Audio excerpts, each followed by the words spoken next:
يا صباح الخير، اهلا بيكم في قناه طبخه وفكره. النهارده هنعمل لكم طبق فول بطماطم ان شاء الله هيعجبكم. عباره عن ايه بقى؟ عباره عن بصلايه متقطعه طرنشات او اي مكعبات، وطماطمايه وفلفل اخضر، معلقه توم. تمام. بنسخنوا معلقه سمنه او زيت، بنحطوا فيها البصلايه كده عشان تتشوح. امشوا بس بالطريقه دي وان شاء الله هتعجبكم. جربوا يا جماعه كل جديد.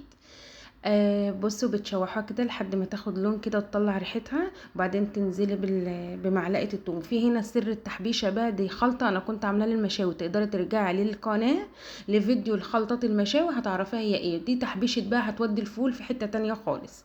بصي دلوقتي هننزله معلقه الثوم الصحيحه. بصي بتشوحيها هنا مع البصلايه لحد ما تطلع ريحتها، وتنزلي بالقرن الفلفل، بتشوحيهم كلهم مع بعض لمده ثواني كده يتبلوا ويطلعوا ايه ريحتهم، عشان يدوا نكهه وطعم جميل للفول. وتنزلي عليهم بورقتين لورا. البهارات اللي بنستخدمها هنا هي معلقه كمون بس، ما بنستخدمش اكتر من كده. لو عندي كزبره بعملها. بنزل بقى بالطماطمايه بعد البصلايه والطماطم ما خدت اللون، والفلفل الاخضر.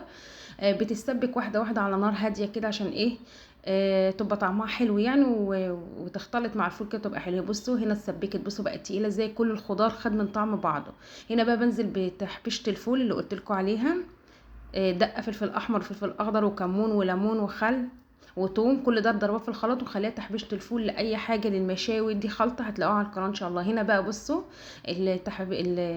الصلصه تقلت اهي واتسبكت. بتنزلي بالكيس الفول. كيس الفول ده ب5 جنيه والله.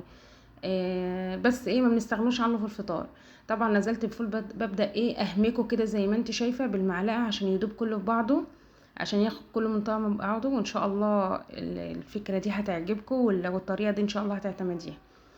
ماشي. انا ما بحطش بهارات، انا حطيت نص معلقه كمون، ممكن تكون ما اتصورتش. اللي عايز يزود حاجه من عنده يزود، عايز يزود شويه خل يزود.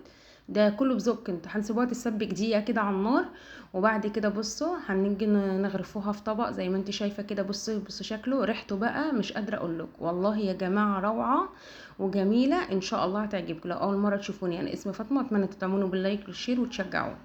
السلام عليكم.